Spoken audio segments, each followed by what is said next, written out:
The I just want to start out by if you think about it, sex, seeing it's considered you're not married until you have sex. I don't know. I can't remember what the word they call it is.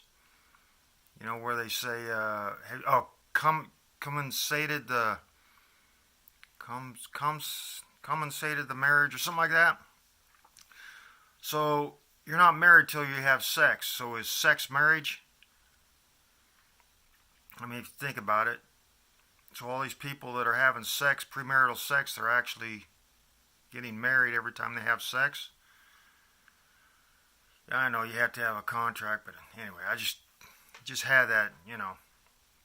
But what I was really want to talk about is rhinoceros or rhinosaurus, and how they're angry because all the dinosaurs are gone and they're left here, and they got horns and they got like dinosaur horns and dinosaur feet and stuff, and they was left here, even though everybody says, well, they're not dinosaurs because they don't lay eggs. Well, maybe dinosaurs were given a live birth right before they died, and the only thing you're finding is the prehistoric dinosaur before they started writing history on in dirt and mud and clay. But now it's you can't read chicken scratch, so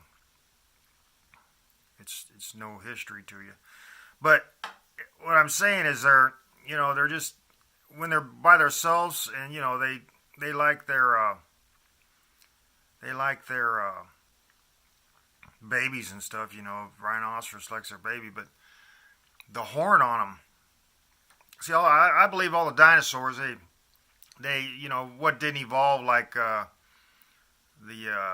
Protoceratops is, as far as I'm concerned. Well, it was not as far as I'm concerned, but when I was real young, I don't even know how old I was, maybe a year old or that in my search, where your thought search of what you're trying to figure out what life is all about and everything. And there was this guy had an epiphany to me that lions were Protoceratops, because the way their mane is, Protoceratops used to have that, they're like a Triceratops only without the horns. They're like a pre-Triceratops. It's probably, Triceratops before they grew horns or whatever. But anyway, they classify them as something else. But the shield that like the Triceratops had, the Protoceratops had that shield. And what I believe is like dehydration and stuff will take, how if you see something like leather or something dehydrated, it starts to like get hair, as it dries up, it gets like turns like the hair instead of like how it is. So I'm figuring all those, from fins to scales, which is they saying the scales were just something that they couldn't get rid of the fins and stuff like that from when they were fish. And so I'm guessing that, or I was made to believe that the lion's mane was the shield on a Protoceratops. So basically, that a lion used to be Protoceratops, and Protoceratops apparently, and it's also what I came to believe is that lions were the guardian of like grain, or like wheat grain is what I kind of arrived at, is like they're the king of wheat grain, which might have been what Protoceratops, they might have been grain eaters, or they probably ate other stuff, but who knows how much grain was around back then. But anyway, that's what I arrived at there. But anyway, getting to the rhinoceros, the how they're angry because, see, I don't know, why did I go to Protoceratops anyway? Believe that dinosaurs, instead of turning into like, that's what it was, instead of turning in or evolving into like what a Protoceratops turned into a lion, through whatever reason. It might have been from a long time ago, and then just gradually, it just it might have evolved, or it might have just, after a while, it might have dried up, might have walked in, maybe it was on the farther inland they got away from water, the more dehydrated they came, and they grew hair, So anyway, so what animals didn't evolve, or for whatever reason weren't born, that or weren't born, weren't born to be what they are from something else. That the dinosaurs, for whatever reason, they died off because they're basically, I believe that they go from planet to planet. They're like them, the fish. They evolve from fish, but they also, if there's another place that just had like water and fish move to it, then their thought gradually goes to their thought, like giraffe. All these animals, not all of them, but some of them, as far as I'm concerned, have thoughts, and their thought is to space. It's like they possibly see stars, and they're maybe try to reach them with their thoughts, because they think, well, it's a tree, so it's a thought. So they're always out there. And so, as far as I'm concerned, even though dinosaurs, they say, have a pea-sized brain, they have no thought. If they had a herd thought, if there was 1,000, ankylosauruses, or 10,000 brontosauruses all traveling in a group, and they was all thinking as a herd, that would make that small walnut-sized brain, which is probably, people think about walnut-sized brain, they probably ends up being a human brain tumor. So you need to quit thinking that they have a small walnut-sized brain. So their brain, whether how big it was or not, was as big as a house if there's 1,000 of them or 10,000 of them moving as a herd, and they're all thinking as one. And that's how herd animals are. They all think as one, just like birds and fish. When you see a swarm of birds, they're all thinking as one. When you see fish in a school, they're all thinking as one. They're just boom, boom, boom. And that's how herds are. They're all thinking as one. So it's not a small pea-sized brain. They're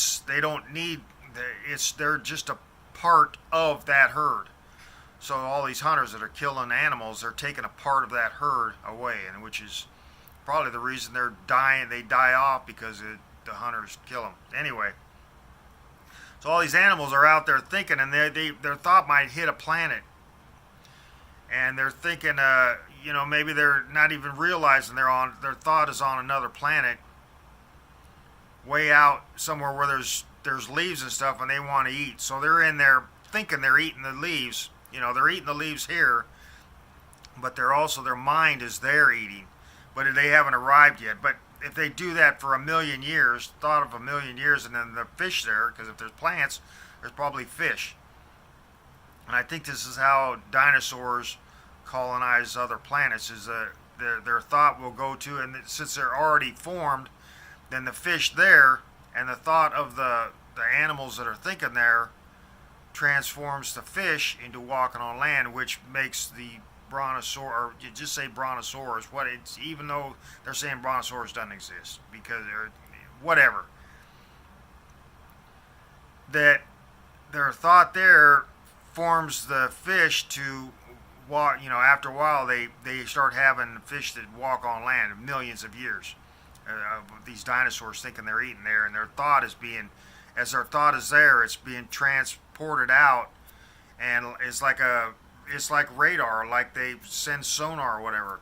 It goes out, and it's going to be absorbed by the water, and maybe it goes down the water, and the fish absorb it, and it just, they're not thinking, well, we got to stay like what we are, because they don't have history. They don't have social network where they say, well, you got to look like the same fish all the time. So they're not thinking. It's called like wild breeding, where something is formed not of that species, because of the thought that is not conforming to like laws of humans. So these things are formed into these fish, and they start walking on land, and and then this brontosaurus thought, whether it's the same thought, because But anyway, that's how I think dinosaurs move from planet to planet. And the rhinoceros is mad because he's felt them all leave through the time that he was here. He was like, wow, they all left. They're all gone. And he's mad because they're gone. So he chases people around, trucks and stuff. And their horn, if you think about it, their horn is like a spaceship leaving the planet. You got it's big at the bottom, but that's where the blast is at, right? When the spaceship or like a rocket takes off, the blast is wide at the bottom, and then as it goes skyward, it gets little. And so the peak of it is where the rocket is leaving Earth's atmosphere, and so that's what even if you think of it in that form, that it's a blast at the bottom of the base, and then as it moves higher up, and that's what they've been thinking.